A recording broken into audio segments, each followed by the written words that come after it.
Hello friends, আশা করি তোমরা সবাই ভালো আছো। আজকের নতুন একটা টপিক, খুব গুরুত্বপূর্ণ একটা টপিক নিয়ে আজকে আলোচনা করতে চলেছি। সেটা হচ্ছে মডেল অ্যাক্টিভিটি টাস্ক। তোমরা জানো তোমাদেরকে আমি সিম্পল ইন্টারেস্টের উপর এখন আপাতত অঙ্ক করছি, তো সেই সিম্পল ইন্টারেস্টের অঙ্ক চলতে থাকবে। তো সেই সাথে সাথে মডেল অ্যাক্টিভিটি টাস্ক তোমাদের জন্য খুব গুরুত্বপূর্ণ। তাই মডেল অ্যাক্টিভিটি টাস্কের আমি প্রথম আজকের যে বিষয়টি নিয়ে আলোচনা করছি সেটা হচ্ছে ভৌতবিজ্ঞান। ভৌতবিজ্ঞানের উপর আজকে আমি প্রত্যেকটা কোশ্চেনের উত্তর সহ আলোচনা করে দেবো এবং পরবর্তী ভিডিওতে ম্যাথ, লাইফ সায়েন্স সেগুলো আমি কোশ্চেন সহ অ্যান্সার করে দেবো। তো তোমরা চাইলে আমার টেলিগ্রাম চ্যানেলে যুক্ত হয়ে যেতে পারো। আমি সেই লিঙ্ক আমি ভিডিও ডেসক্রিপশন বক্সে দিয়ে দেবো এবং সেখান থেকে তোমরা পিডিএফ পেয়ে যাবে সহজে। তো চলো শুরু করা যাক আর বেশি না দেরি করে। তোমাদের চ্যানেল অয়ন সায়েন্স। তো প্রথম যে কোশ্চেনটা আছে দেখো, 1.1 যে গ্যাসের বাষ্প ঘনত্ব অক্সিজেন সাপেক্ষে 2 তার আণবিক গুরুত্ব হলো। এখানে আমরা অ্যান্সার দেখতে পাচ্ছি 64 গ্রাম পার মোল, এটা আমাদের অ্যান্সার। কিন্তু এই যে 64 গ্রাম পার মোল কীভাবে এলো সেটাও একটু দেখে নেওয়া দরকার।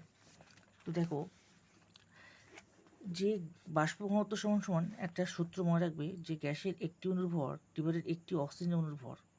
ঠিক আছে, এই যে একটি অক্সিজেন অণুর ভর, এখানে যে কোনো গ্যাস হতে পারে। ঠিক আছে, গ্যাসে একটি অণুর ভর, এখানে যে কোনো গ্যাস হতে পারে। এখানে যেহেতু অক্সিজেন রয়েছে তাই অক্সিজেন অণুর ভর হয়েছে। এবার গ্যাসে একটি অণুর ভর মানে হচ্ছে গ্যাসের আণবিক গুরুত্ব, ডিভাইডেড হচ্ছে অক্সিজেনের অণুর ভর। কী করে বের করে দেখো, অক্সিজেনের পারমাণবিক ভর কত, 16। তো সেখান থেকে অক্সিজেনের সংকেত কত, O2। তার মানে কত, 16 ইন্টু 2। তার মানে হবে কি, O2 সমান সমান 16 ইন্টু 2 মানে হচ্ছে 32। ঠিক আছে, তো সেই অক্সিজেন অণুর ভর 32 দেওয়া হয়েছে। তাহলে গ্যাসের আণবিক গুরুত্ব সমান কত হবে, 32 ইন্টু 2 মানে কত, 64 গ্রাম পার মোল। এইভাবে আমরা 64 গ্রাম পার মোল এই অ্যান্সারটা পেলাম। এবার দেখো 2 নম্বর কোশ্চেনটা কী বলছে, যে 1.2 যে গলিত সোডিয়াম ক্লোরাইডের তড়িৎ বিশ্লেষণ করার সময় কি উৎপন্ন হয়। ঠিক আছে, ক্যাথোড ঋণাত্মক এখানে বিজারণ ঘটে। এই অ্যান্সারেরও একটা যুক্তি আছে। কীভাবে আসে দেখো, আমরা যদি NaClটাকে যদি ভাঙি, ঠিক আছে, NaClকে যদি ভাঙি কী হয়, Na প্লাস Cl মাইনাস হয়। এই যে Na প্লাসটা ক্যাথোডে বিক্রিয়া করে, কী হয়, ক্যাথোডে বিক্রিয়া করে। আর Cl মাইনাসটা কী করে, অ্যানোডে বিক্রিয়া করে। ঠিক আছে, তাই ক্যাথোডে বিক্রিয়া করে কী করছে, Na প্লাস ক্যাথোডে বিক্রিয়া করে কী করে, Na প্লাস E সমান সমান Na পরমাণুতে পরিণত হয়।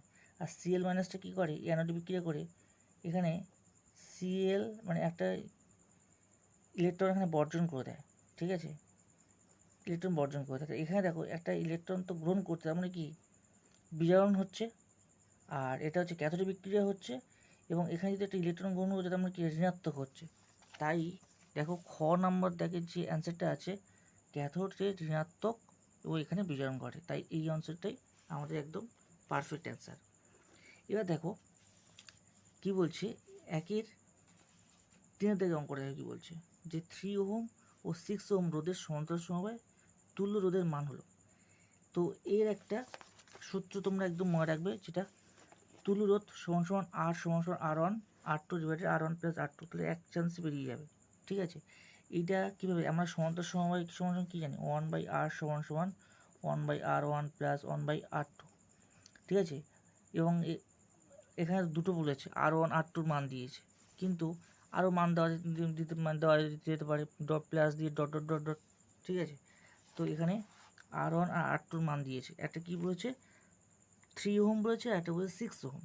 ঠিক আছে, এই 1/R1 সমান সমান 1/R1 প্লাস R2 থেকে এইটা এসেছে R সমান সমান এই আরটা কি, তুল্যরোধ। এই যে আরটা তুল্যরোধ, এই তুল্যরোধ সমান সমান R1 R2 divided R1 plus R2, এটা এসেছে ক্যালকুলেশন করে। সেটা আমি এক চান্সে এটা লিখলাম। লেখার পর তাহলে R1 R2 মান কি, R1 এর মান 3। ঠিক আছে, তো আর হচ্ছে R2 মান 6, তার নিচে কি আছে, 3 প্লাস 6 মানে হচ্ছে কত, মানে অ্যাকচুয়ালি কত আসছে, 318, আর নিচে আসছে 9 9 18, মানে অ্যান্সার কত আসছে, 2 ওহম। ওখানে অপশান কী আছে, ওখানে অপশান আছে। ঠিক আছে, তাহলে আমাদের তিনটে পরপর অ্যান্সার হয়ে গেল, এবার তার যুক্তিটাও পেয়ে গেলাম। এবার দেখো 2 নম্বর দেখে মানে আমাদের ফিজিক্যাল সায়েন্সের কোশ্চেনটা কী বলছে, যে একটি শব্দ অথবা একটি বাক্য উত্তর দিতে বলছে, যে কোনো বস্তুতে ফার্স্টে বলছে যে কোনো বস্তুতে সোনার প্রলেপ দিতে কী তড়িৎ বিশিষ্ট পদার্থ ব্যবহার করা হয়। ঠিক আছে, এটা খুব একটা ভেরি একটা মানে ইম্পর্টেন্ট একটা কোশ্চেন। এটা তোমার মনে রাখবে যে এখানে হচ্ছে পটাশিয়াম ওরোসায়ানাইড। ঠিক আছে, কে তার যার সংকেত হচ্ছে কে। ঠিক আছে, AuCN হোল্ট। ঠিক আছে, আমি খাতায় লিখে দিয়েছি, দেখো কে পটাশিয়াম ওরোসায়ানাইড, পটাশিয়াম ওরোসায়ানাইড, তাহলে KAuCN হোল্ট। ঠিক আছে, এটা হচ্ছে মানে তার সংকেত, এবং সংকেত সহ অ্যান্সারটা লিখবে। এবার দেখো দুই দেখে যে কোশ্চেনটা করছে সেটা হচ্ছে কি বলছে, যে কিলোওয়াট এবং কি বলছে কিলোওয়াট এবং কিলোওয়াট ঘন্টার মধ্যে কোনটি ক্ষমতার একক। ঠিক আছে, এটা হবে কিলোওয়াট হচ্ছে ক্ষমতার একক। ঠিক আছে, তার একটা ক্লু দিয়ে তোমরা পেয়ে যাবে যে 1 কিলোওয়াট সমান সমান সমান কি 1000 ওয়াট। ঠিক আছে, এবার দেখো ওই ওয়াটটা কার একক, ক্ষমতার একক না, তাহলে এখানে কিলোওয়াটটা কি, তাহলে কী হবে, ক্ষমতার একক হবে। ঠিক আছে, এবার বলছে 2-3 ডিসি অপেক্ষা এসি এটা ব্যবহারিক সুবিধা লিখতে বলছে, তাই তো। তা ডিসি মানে কি ডাইরেক্ট কারেন্ট, আর এসিটা কি অল্টারনেটিভ কারেন্ট। তো এটা দেখো যে এর হচ্ছে সুবিধা হচ্ছে যে ডিসি অপেক্ষা এসি ব্যবহারের সুবিধা হচ্ছে যে অনেক কম শক্তি ক্ষয় হয়, মানে এসি কারেন্টে কী হয়, অনেক কম শক্তি ক্ষয় হয়। আর এবং কী হয়, এসিতে কী হয় যে বিদ্যুৎ উৎপাদন কেন্দ্র থেকে বহু দূরবর্তী স্থানে বিদ্যুৎ সরবরাহের জন্য ডিসি অপেক্ষা এসি বেশি সুবিধাজনক। ঠিক আছে, দেখো বিদ্যুৎ উৎপাদন কেন্দ্রে থেকে ডিসিতে যে যতদূর কারেন্ট যাবে তার থেকে এসিতে কারেন্টটা খুব সহজে এবং খুব তাড়াতাড়ি যাবে। ঠিক আছে, এই জন্য ডিসি অপেক্ষা এসির সুবিধা, এই একটা কন্ডিশন আমরা দিয়ে দিলাম। বইতে অনেক রকম 3-4 রকম কন্ডিশন আছে, তার মধ্যে তোমরা যে কোনো একটা তোমরা চুজ করতে পারো। এবার আমরা যাব পরবর্তী অ্যান্সারে। এবার দেখো একটা খুব ভেরি করে একটা ইম্পর্টেন্ট কোশ্চেন যেটা বলছে সে 3.1 কী বলছে, ফ্লেমিংয়ের বামহস্ত নিয়ম। ঠিক আছে, এটা খুব ইম্পর্টেন্ট একটা কোশ্চেন। ফ্লেমিংয়ের বামহস্ত নিয়ম মানে কি, আমাদের বাম হাতের বৃদ্ধাঙ্গুলির 3টে আঙুল আছে, বৃদ্ধাঙ্গুলি, তর্জনী আর মধ্যমা। এই 3টে আঙুলকে কী করবো, আমরা পরপর সমকোণে রাখবো। তাহলে কি হচ্ছে, এই যে তর্জনী কী করবে, চুম্বক ক্ষেত্রে অভিমুখী হবে। ঠিক আছে, আর মধ্যমা কি, তড়িৎ প্রবাহের অভিমুখী নির্দেশ করবে। তাহলে কি বৃদ্ধাঙ্গুলিটা কী হবে, তড়িৎ প্রবাহের গতির ক্রিয়াশীল অভিমুখের উপর নির্ভর করবে। দেখো পরপর কন্ডিশন দিয়ে দিয়েছে যে ডান হাতের বৃদ্ধাঙ্গুষ্ঠ তার তর্জনী ও মধ্যমাকে, ঠিক আছে, পরস্পরের সমকোণে রাখলে দেখো প্রত্যেকটা কি পরস্পরের সাথে সমকোণে থাকবে, এটার সাথে এইটা সমকোণ, এটার সাথে এইটা সমকোণ, মানে তর্জনীর সাথে মধ্যমা সমকোণ, তর্জনীর সাথে বৃদ্ধাঙ্গুলি সেটাও সমকোণ। তাই কী হচ্ছে, ডান হাতের এটা বৃদ্ধাঙ্গুলি, তর্জনী এবং মধ্যমাকে পরস্পরের সমকোণে রাখলে যদি তর্জনী কী করছে, তর্জনী দেখো চৌম্বক ক্ষেত্রে অভিমুখী কাজ করবে, এবং বৃদ্ধাঙ্গুলি কী হচ্ছে, পরিবাহের গতি অভিমুখী নির্দেশ করবে। আর তবেই কী হচ্ছে, মধ্যমা কী করবে, আবিষ্ট তড়িৎ প্রবাহের গতির অভিমুখ নির্দেশ করবে। ঠিক আছে, এই 3টে কন্ডিশন, এবং প্রত্যেকের সাথে কী হচ্ছে 90 ডিগ্রি কোণ উৎপন্ন করবে, প্রত্যেকটার সাথে কি সমকোণে উৎপন্ন করবে। এটা হচ্ছে কি 3D ডাইমেনশান। ঠিক আছে, এটা তোমাদের কল্পনা করতে হবে। 2D ডাইমেনশন হলে কি, যেমন XY অক্ষ হলে যেটা তোমরা সহজে বুঝতে পারতে। ঠিক আছে, XY অক্ষ যদি হয় তাহলে তোমরা সেটা সহজে বুঝতে পারো, কিন্তু এখানে কিন্তু XYZ অক্ষ, তাই একটু কল্পনা করতে হবে। এবং প্রত্যেকের সাথে প্রত্যেকে কি 90 ডিগ্রি কোণে আছে। তাহলে তর্জনী হচ্ছে চুম্বক ক্ষেত্র অভিমুখে কাজ করছে, আর মধ্যমা কী কাজ করছে, মানে বৃদ্ধাঙ্গুলি কাজ করছে তড়িৎ প্রবাহের তারের গতির অভিমুখে কাজ করছে। আর তাহলে বৃদ্ধাঙ্গুলি কী করছে, যে আবিষ্ট তড়িৎ প্রবাহের অভিমুখ নির্দেশ করছে। ঠিক আছে, তো এই যে মানে নিয়মটা, এটা বিভিন্ন রকম নিয়ম আছে, মানে একটু সাজিয়ে গুছিয়ে অন্যভাবেও লেখা যায়, ঠিক আছে। এটা আমি এইভাবে লিখেছি, তোমরা অন্যভাবে করতে পারো, কোনো সমস্যা নেই, ঠিক আছে। তো ফ্লেমিঙ্গের বামহস্ত নিয়মটা হলো। এবার আমরা যাবো পরবর্তী যে কোশ্চেনটা বলছি। দেখুন পরবর্তী কোশ্চেনটা বলছি যে 3.32 50 গ্রাম ক্যালসিয়ামের কার্বনেটের পূর্ণ বিয়োজনে কত গ্রাম কার্বন ডাইঅক্সাইড গ্যাস পাওয়া যাবে তা নির্ণয় করি, ঠিক আছে। তা দেখো 3.2 প্রথমে কী হচ্ছে, ক্যালসিয়াম কার্বন পূর্ণ বিয়োজন করছি, তাহলে কী হচ্ছে, calcium oxide plus carbon dioxide উৎপন্ন হচ্ছে। ফার্স্ট কাজ হচ্ছে এই আণবিক ভরগুলো বের করা, ঠিক আছে, আণবিক গুরুত্বগুলো নির্ণয় করা। তাই ক্যালসিয়ামের পারমাণবিক ভর কত, 40, কার্বনের কত 12, অক্সিজেনের 16, তো 3 16 38, টোটাল যোগ করে 100 গ্রাম ক্যালসিয়াম কার্বনেট আসছে। আর কার্বন ডাইঅক্সাইড করে কী আসছে, ক্যালসিয়াম ক্যালকুলেশন করে 44 গ্রাম আসছে। তো এখানে একটা জিনিস ভালো রাখবে, যার সাথে যার কম্পেয়ার করতে বলবে সেইটার সাথে তার কম্পেয়ার করবো আমরা। এখানে বলছি ক্যালসিয়াম কার্বনের সাথে কার্বন ডাইঅক্সাইডে দেখো তুলনা করতে দিয়েছে। ওরা বলেছে যে 50 গ্রাম ক্যালসিয়াম কার্বনের সঙ্গে পূর্ণ বিয়োজনে কত গ্রাম কার্বন ডাইঅক্সাইড গ্যাস পাওয়া যায়। তাহলে এই ক্যালসিয়াম কার্বনের সাথে আমাদের কার্বন ডাইঅক্সাইড গ্যাসটাকে তুলনা করছে, ঠিক আছে। তাহলে প্রথমে আমরা ঐকিক নিয়ম লিখব, এই যে আমরা আণবিক ভরগুলো বের করেছি সেটাকে আমরা ঐকিক নিয়ম আকারে লিখব।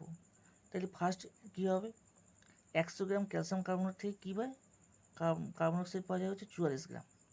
একে কত, সেটা তাহলে 44 বাই কী হবে, 100 হবে।